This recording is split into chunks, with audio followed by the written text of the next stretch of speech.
Un dîner décontracté, c'était tout ce qu'il fallait. L'excuse parfaite que mon mari avait besoin pour inviter notre voisine Émilie à une partie de jeu amusante. Mais ce qui s'est passé ensuite était quelque chose que je n'aurais jamais pu imaginer. Émilie était censée être notre voisine, rien de plus. Elle avait emménagé il y a environ 6 mois, une mère célibataire avec un fils qui était à l'université, et elle était rapidement devenue le cœur de notre petite communauté soudée. Ce n'était pas seulement ses traits frappants, sa grande taille, sa silhouette tonique, et son élégance naturelle dans ses robes d'été décontractées, il y avait quelque chose d'autre, une confiance facile en elle qui faisait que les gens étaient attirés par elle. Que ce soit lorsqu'elle racontait une blague intelligente ou organisait un barbecue parfait dans le jardin. Émilie semblait être tout cela à la fois, gentille, intrigante et magnétique. Je l'aimais bien depuis notre première rencontre, mais c'était James qui semblait ne jamais en avoir assez d'elle. Au début, je n'y prêtais pas trop attention. Je veux dire, qui ne serait pas charmé par Émilie. Elle avait cette rare capacité à vous faire sentir vue, comme si vous étiez la seule personne dans la pièce qui comptait. Mais au fil des mois, j'ai commencé à remarquer à quelle fréquence son nom revenait dans nos conversations. Tout a commencé innocemment. Émilie avait besoin d'aide pour installer un mur de séparation entre nos propriétés et James n'avait pas hésité à sauter sur l'occasion pour prêter main forte. « C'est notre voisine », avait-il dit lorsque j'avais levé un sourcil.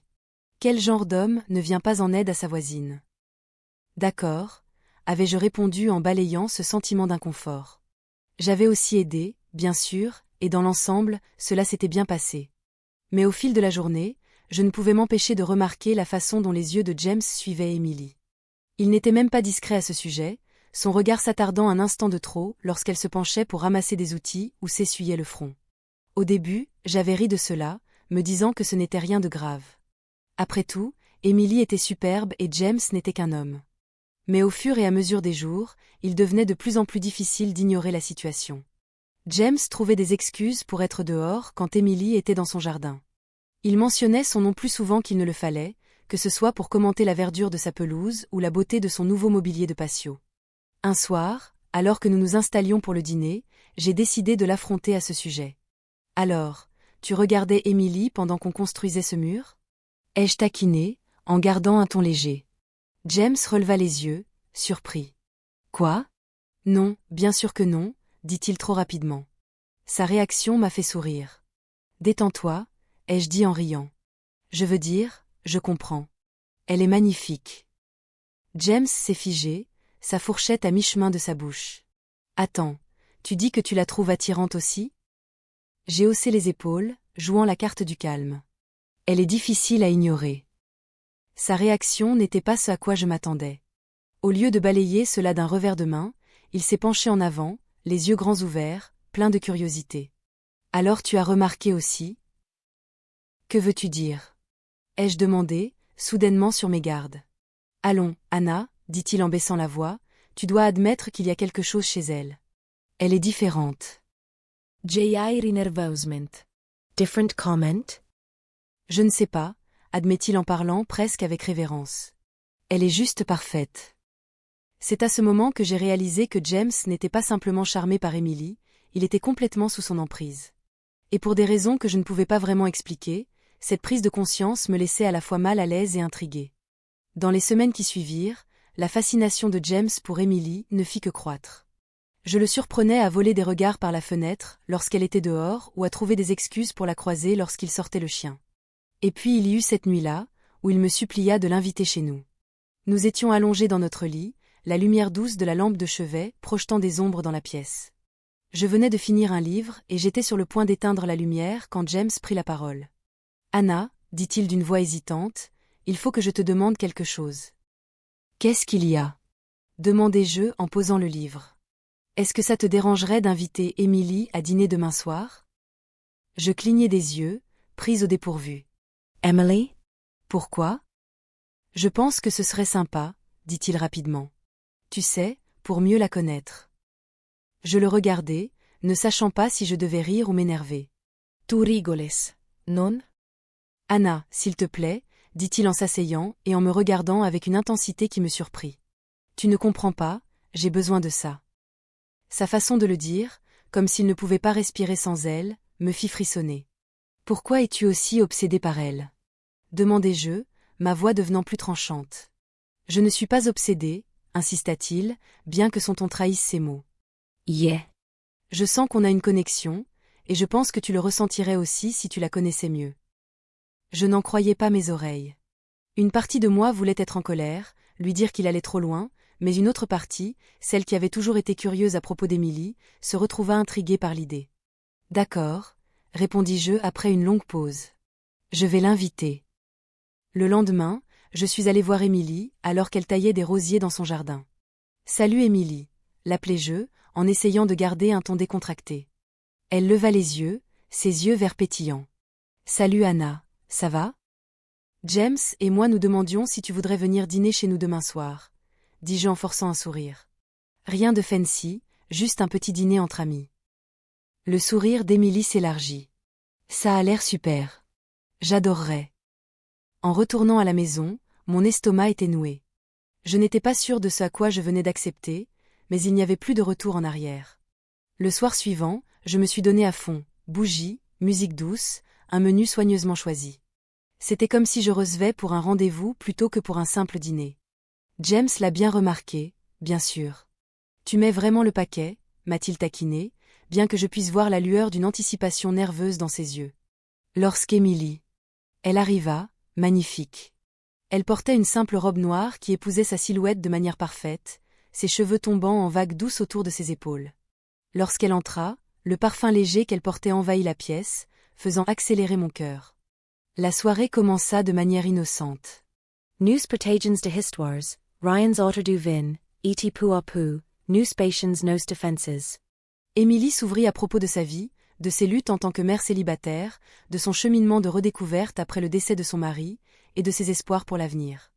Il y avait une honnêteté dans ses paroles qui m'attira, me faisant sentir une connexion que je ne pouvais pas tout à fait expliquer. Mais à mesure que la soirée avançait, je ne pouvais pas me débarrasser de la tension qui semblait vibrer sous la surface. Ce n'était pas seulement entre James et Émilie, c'était aussi entre Émilie et moi. Chaque regard, chaque rire, chaque frôlement de sa main semblait chargé de possibilités non dites. Lorsque le dessert fut servi, l'air était lourd d'anticipation, et bien que nous ne le disions pas à voix haute, nous savions tous que ce n'était pas simplement un dîner ordinaire. Quelque chose changeait, quelque chose que nous ne pouvions ignorer. Alors qu'Émilie se préparait à partir, elle hésita à la porte. « Merci pour cette merveilleuse soirée, » dit-elle, sa voix douce. Cela faisait longtemps que je ne m'étais pas sentie aussi connectée. Ces mots restèrent dans l'air, lourds de sens. Je jetai un regard à James, qui la regardait avec une intensité que je ne lui avais jamais vue auparavant, et pour la première fois, je me permis de me demander. Et si ce n'était que le début? Les jours qui suivirent la visite d'Émilie furent bien réels.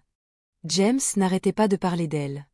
Au début, j'essayais de balayer ça d'un revers de main, en pensant que ce n'était rien, mais plus il en parlait, plus il devenait difficile de l'ignorer.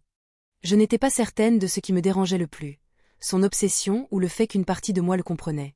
Tout arriva à un point culminant un samedi après-midi. J'étais allongée sur le canapé, en train de lire un livre, lorsque James entra dans le salon, l'air tendu. « Anna » commença-t-il, la voix tendue. J'ai réfléchi. Ce n'était jamais un bon signe. Je taquinai, en levant les yeux de mon livre. « Ça ne présage rien de bon, » dis-je. Il ne rit pas. Au lieu de cela, il s'assit à côté de moi, les mains nerveusement croisées dans son giron. Je veux inviter Émilie à nouveau. Je haussai un sourcil. Nous l'avons eue pour le dîner la semaine dernière. Tu ne crois pas que ça suffit? Non, dit-il, secouant la tête. Ce n'est pas assez. J'ai l'impression qu'il faut qu'on explore ça. Je le fixai, le cœur battant. Explorer quoi exactement? Tu sais ce que je veux dire, dit-il, sa voix presque suppliante. Il y a quelque chose entre nous trois. Je le sens, et je sais que tu le sens aussi. Je ne savais pas quoi dire. Une partie de moi voulait le nier, lui dire qu'il était ridicule, mais une autre partie, celle qui avait ressenti la même tension, savait qu'il avait raison. James, dis-je prudemment. Ce n'est pas aussi simple que tu le penses. Je sais que ce n'est pas simple, dit-il, les yeux emplis de désespoir, mais je ne peux pas m'arrêter de penser à elle, Anna. J'ai l'impression que si nous ne faisons rien, nous le regretterons. Ces mots me firent frissonner. Je ne voulais pas l'admettre, mais il n'avait pas complètement tort. Il y avait bien quelque chose entre nous et Émilie, quelque chose que nous ne pouvions ignorer. Mais étais-je prête à franchir ce pas? Et si elle n'est pas intéressée? Demandai-je, essayant de gagner du temps. Elle l'est, dit James, avec certitude. Je peux le sentir. Je soupirai, passant une main dans mes cheveux. Tu veux vraiment ça, hein? Oui, répondit-il sans hésiter. Plus que tout. Je le regardai, cherchant le moindre signe de doute sur son visage, mais je ne vis rien d'autre que du désir brut et sans filtre. Et pour des raisons que je ne comprenais pas, je me surpris à hocher la tête. D'accord, dis-je enfin. Je lui parlerai plus tard. Dans l'après-midi, je me rendis chez Émilie. Elle était dans son jardin, comme d'habitude, les mains gantées et les cheveux relevés en un chignon lâche. Elle leva les yeux en me voyant, un sourire illuminant son visage. Hannah. Quelle agréable surprise, dit-elle en enlevant ses gants. Salut Émilie, répondis-je, essayant de garder un ton décontracté. Je me demandais si tu voudrais venir dîner ce soir. Son sourire s'élargit. J'adorerais, quelle est l'occasion? Aucune occasion particulière, répondis-je rapidement. Je pensais simplement que ce serait agréable de passer du temps ensemble à nouveau. Elle acquiesça, ses yeux verts pétillants de malice. Ça a l'air parfait. À quelle heure? 19h, répondis-je, le cœur battant. On se voit alors. Lorsqu'Émilie arriva, j'avais mis les petits plats dans les grands. Bougies, musique, vin, tout y était. James était nerveux, marchant dans le salon comme un animal en cage. Dès que la sonnette sonna, il se précipita pour ouvrir la porte. Émilie entra, toujours aussi éblouissante dans une simple robe bleue. Elle me tendit une bouteille de vin et sourit. « J'espère que je ne dérange pas. » « Pas du tout, » répondis-je en forçant un sourire. « Nous sommes heureux de t'avoir. » La soirée commença comme la dernière, avec des rires et une conversation fluide, mais cette fois, il y avait un sous-entendu de tension que personne ne pouvait ignorer. James semblait briller, son attention fixée sur Émilie comme si elle était la seule personne dans la pièce. Et Émilie, pour sa part, semblait apprécier cette attention. Après le dîner, James suggéra de jouer à un jeu. « Que diriez-vous de vérité ou défi ?» dit-il, d'un ton détendu, mais ses yeux brillaient d'anticipation. Émilie haussa un sourcil. « Vérité ou défi, n'est-ce pas un peu enfantin ? » « On peut rendre ça intéressant, » dit James, sa voix basse, presque sensuelle. « Plus adulte. » J'hésitai, incertaine si c'était une bonne idée, mais Émilie sourit, ses yeux étincelants de malice. « D'accord, » dit-elle, « je suis partante. » Nous nous installâmes dans le salon, tous les trois assis par terre en cercle lâche. James versa encore plus de vin, et le jeu commença. « Très bien, Émilie, » dit James, sa voix ferme. « Vérité ou défi ?»« Défi, » répondit-elle. Sans hésiter, James dit, « Je te parie que tu ne nous raconteras pas la chose la plus impulsive que tu aies jamais faite. » Les lèvres de James se courbèrent en un sourire lent. « J'ose te défier de nous dire la chose la plus impulsive que tu aies jamais faite. » Émilie éclata de rire en faisant tourner son verre de vin. « C'est facile, » dit-elle, « une fois, je suis allée en Italie pour un week-end après une rupture difficile, sans plan, sans réservation, juste montée dans un avion et j'ai improvisé. » Impressionnant, dit James, ses yeux brillants. « À toi. » Émilie se tourna vers moi. « Vérité ou défi ?» « Vérité, » répondis-je, choisissant la sécurité. Elle sourit, son regard perçant. « Quelle est la chose la plus surprenante que tu aies jamais voulu essayer ?» Je dus hésiter, sentant le poids de sa question. « Je ne sais pas, » répondis-je prudemment. « Je suppose que j'ai toujours été curieuse de sortir de ma zone de confort, d'essayer quelque chose de nouveau. » Son sourire s'élargit, comme si elle savait exactement ce que je voulais dire. « Interessant. » Le jeu continua, chaque question et défi repoussant un peu plus les limites.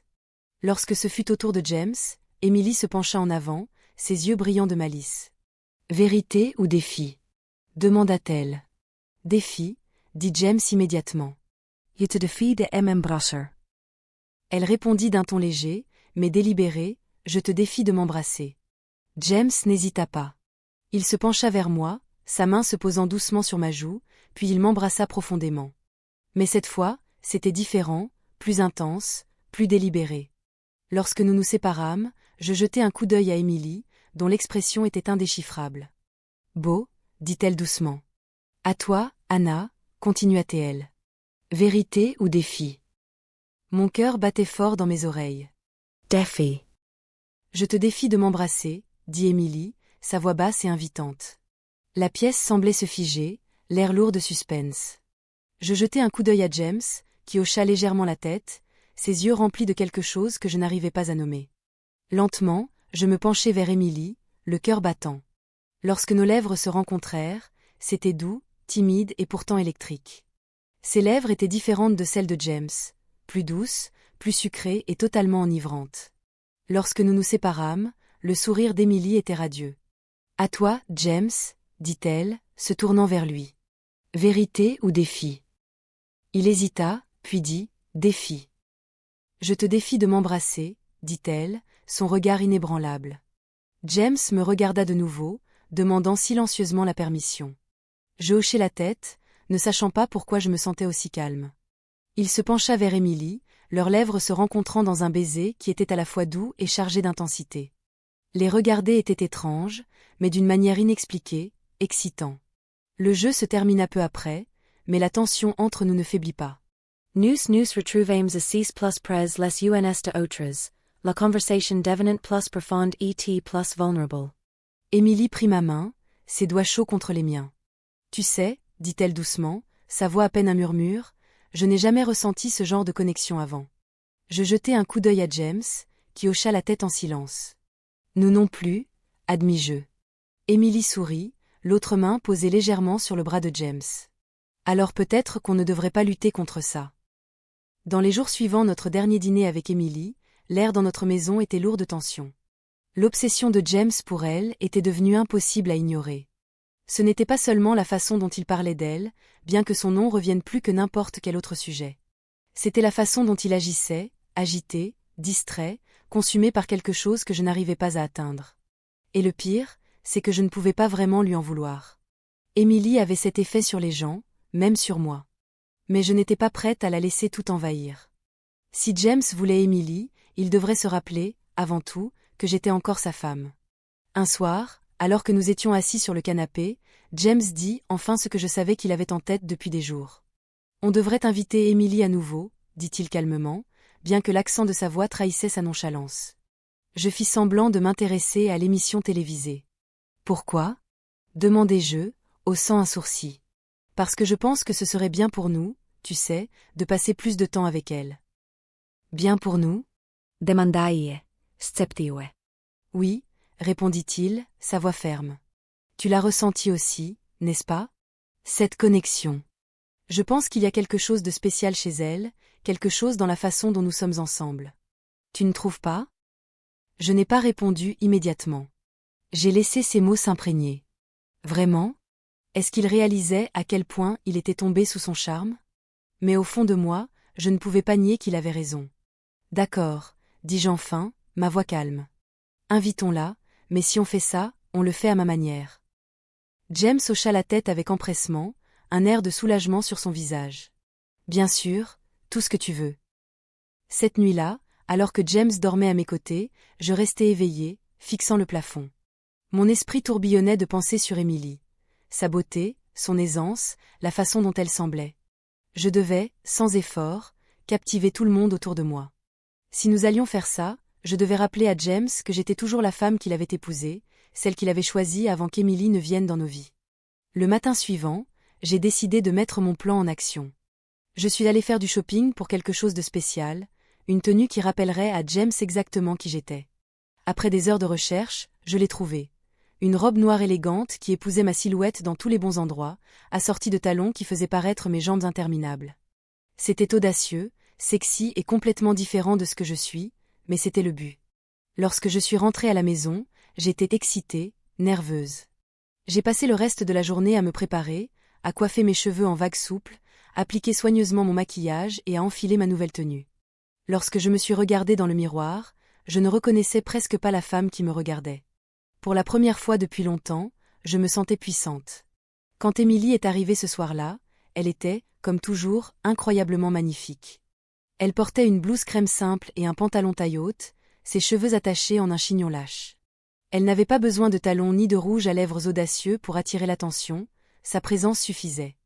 Et, aussi détestable que cela soit à admettre, je ne pouvais m'empêcher de ressentir une pointe de jalousie. James, bien sûr, était complètement hypnotisé.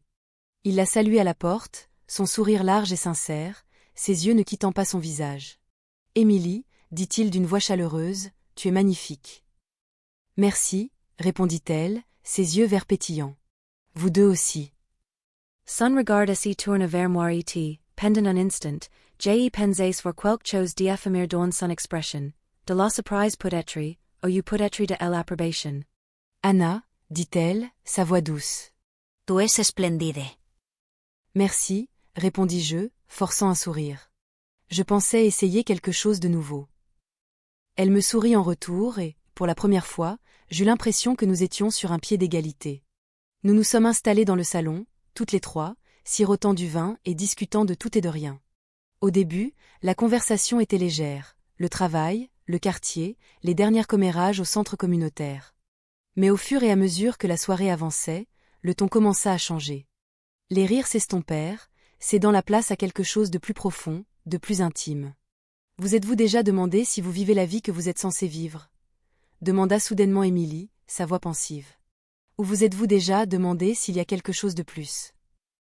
Je jetai un coup d'œil à James, qui semblait tout aussi surpris, bien que ses yeux soient fixés sur elle. « Je pense que tout le monde se pose cette question de temps en temps, » répondis-je prudemment. « Pourquoi tu demandes ?» Émilie haussa les épaules, ses yeux verts devenant lointains. « Je ne sais pas.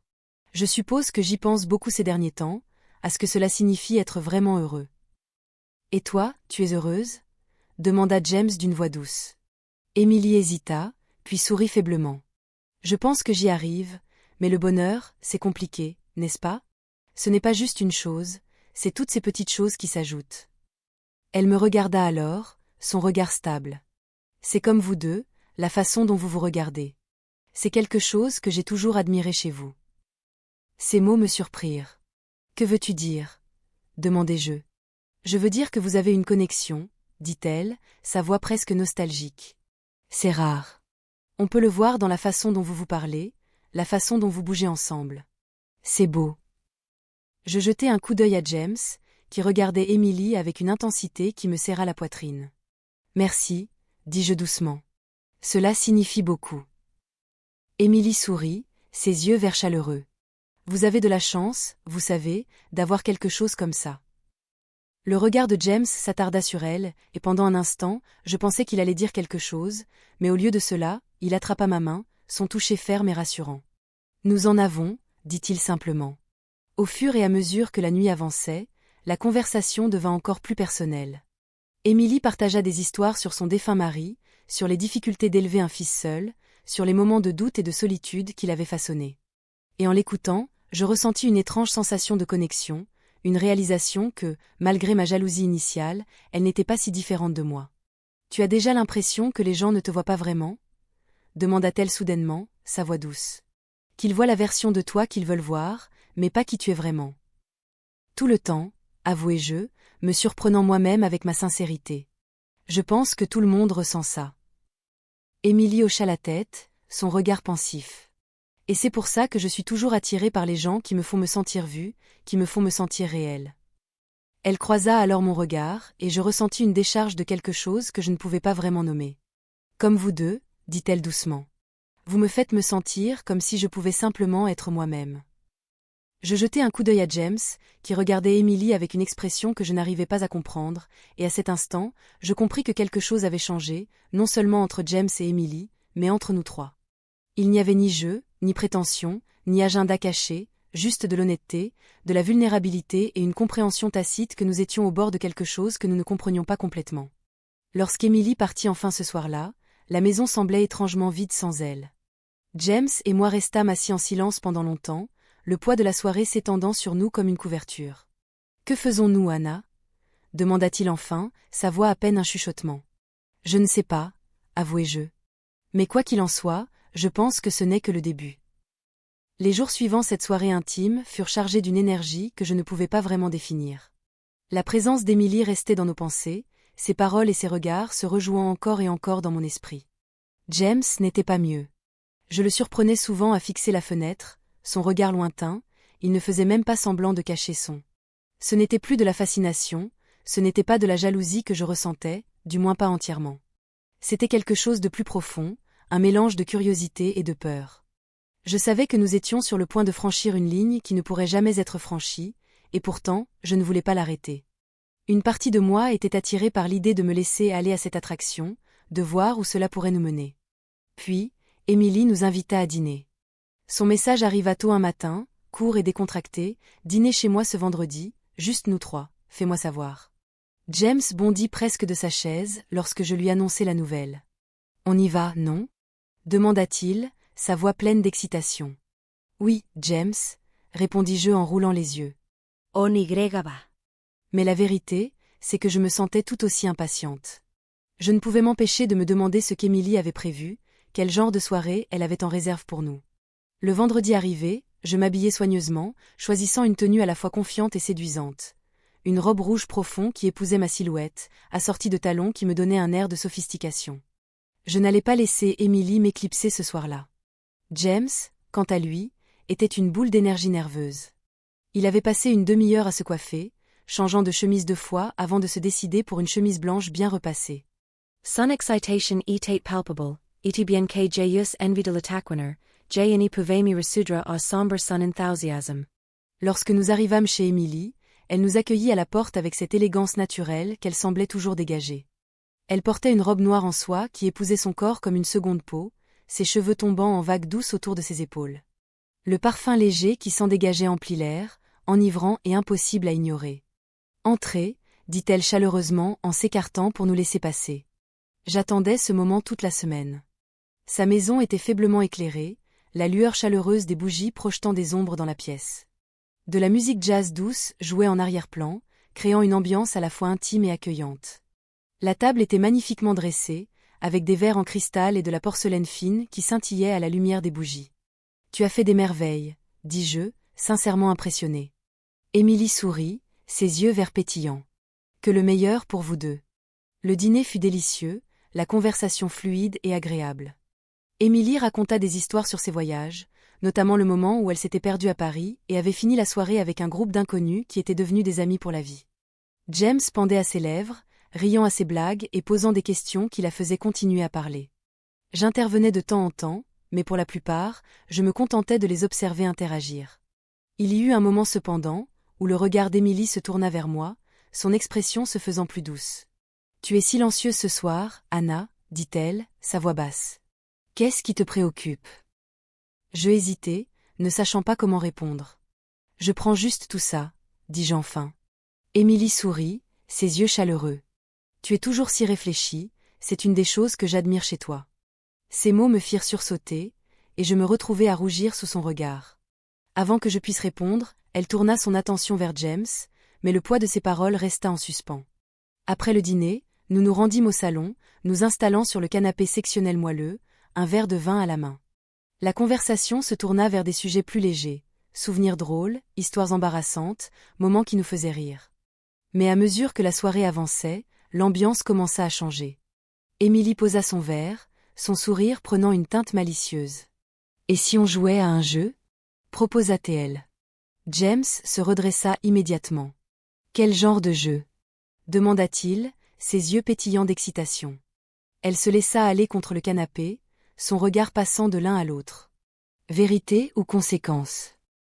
Je hésitai, mon cœur battant plus vite. La dernière fois que nous avions joué à ce jeu, tout avait changé. Est-ce que j'étais vraiment prête à recommencer cette aventure? Mais, comme je l'avais prédit, James sauta sur l'occasion. « Je suis partant, » dit-il avec empressement, me regardant pour confirmation. Je pris une grande inspiration et hochai la tête. « D'accord, on y va. » Le sourire d'Émilie s'élargit. « Parfait. » Le jeu commença. Émilie osa James de chanter une chanson, ce qu'il fit avec enthousiasme, sa voix se brisant hilarante sur les notes aiguës. Je mis au défi Émilie de partager la chose la plus spontanée qu'elle ait jamais faite, et elle raconta l'histoire d'une baignade nocturne en Méditerranée, à minuit. Les rires fusèrent facilement, le vin déliant nos inhibitions. Mais ensuite, les questions d'Émilie prirent un ton plus intime. « Anna, » dit-elle, sa voix douce. « Vérité ou conséquence ?» « Vérité, » répondis-je, mon pouce accélérant. Elle se pencha légèrement en avant. Ses yeux verts se sont fixés dans les miens. « Quelle est la chose la plus excitante que tu aies jamais faite ?» J'hésitai, jetant un coup d'œil à James qui me regardait intensément. Honnêtement, dis-je enfin, cela pourrait être cela. Le sourire d'Émilie s'élargit et, pendant un instant, je pensais qu'elle allait dire quelque chose, mais au lieu de cela, elle se tourna vers James. À toi, James. Vérité ou conséquence? Conséquence, répondit-il sans hésitation. Sun surar devant malicieux. Je te défie de monter avec moi. La pièce tomba dans un silence lourd, le poids de ces mots flottant dans l'air. Les yeux de James s'agrandirent et je sentis mon cœur battre la chamade dans ma poitrine. Pendant un moment, personne ne bougea. Puis Émilie se leva, tendant la main. « Allez » dit-elle d'une voix légère mais autoritaire. « Fais-moi confiance. » James me jeta un regard, son expression déchirée. Je hochai légèrement la tête, bien que mon esprit fût en ébullition. « Vas-y » dis-je doucement. « Ça va. » Il hésita un instant seulement avant de saisir sa main, la laissant le guider vers les escaliers. Je les regardai disparaître, mes émotions tourbillonnant dans une tempête de curiosité, de jalousie et de quelque chose que je ne pouvais pas nommer. Le temps s'étira alors que je restais seul dans le salon, le léger bourdonnement des voix montant d'en haut. Je bus une gorgée de vin, essayant de calmer mes pensées effervescentes, mais mon esprit revenait sans cesse à l'image d'eux deux ensemble. Puis Émilie réapparut en haut des escaliers, ses yeux croisant les miens. « Anna, » dit-elle doucement. « Viens nous rejoindre. » Mon cœur bondit dans ma gorge. Je me levai lentement, posant mon verre et montant les escaliers. Lorsque j'arrivai dans la chambre, je les trouvai assis sur le bord du lit, leurs expressions chaleureuses et accueillantes. « Ça va ?» demanda Émilie d'une voix douce. Je hochai la tête, bien que mes mains tremblent légèrement. « Je pense que oui. » Émilie sourit et tendit la main vers moi. « Alors voyons où cela nous mène. » Cette nuit-là fut différente de tout ce que j'avais jamais vécu. Ce n'était pas seulement l'intimité, bien que cela fût indéniable, mais c'était la connexion, la confiance, le sentiment d'être complètement vu et accepté. Nous bougions ensemble dans un rythme à la fois naturel et électrique, nos frontières se dissolvant à mesure que nous explorions ce territoire inconnu. Lorsque le matin arriva, nous étions entremêlés dans la douce lumière du soleil levant. Émilie fut la première à parler, sa voix douce mais déterminée. « Je ne veux pas que cela se termine. »« Moi non plus, » dit James, sa main reposant légèrement sur son bras. Je hochai la tête, le cœur plein. « Alors, ne le faisons pas. » Les semaines suivantes, nos vies commencèrent à changer. Émilie devint plus qu'une simple voisine, elle devint une partie de notre famille. Nous avons tous les trois navigué dans cette nouvelle dynamique avec soin et honnêteté, communiquant ouvertement et nous assurant que personne ne se sentait laissé de côté. Ce n'était pas toujours facile. Il y eut des moments de doute, de jalousie, de se demander ce que les autres penseraient, mais nous avons affronté ces défis ensemble, trouvant la force dans notre connexion et la joie dans la vie que nous construisions. Émilie faisait ressortir le meilleur de nous deux. Elle nous poussait à être plus courageux, plus gentils, plus ouverts au monde et les uns aux autres. En retour, nous lui avons donné le sens d'appartenance et l'amour qu'elle cherchait. Aujourd'hui, alors que je suis ici, à regarder le soleil se coucher à l'horizon, avec James d'un côté et Émilie de l'autre, je ne peux m'empêcher de me sentir reconnaissante. La vie nous a emmenés dans un voyage inattendu, un voyage qui a redéfini ce que signifie aimer et être aimé. Et bien que le chemin n'ait pas toujours été facile, je ne l'échangerai pour rien au monde. Ensemble, nous avons créé quelque chose de beau, quelque chose d'unique, quelque chose qui ressemble à un foyer.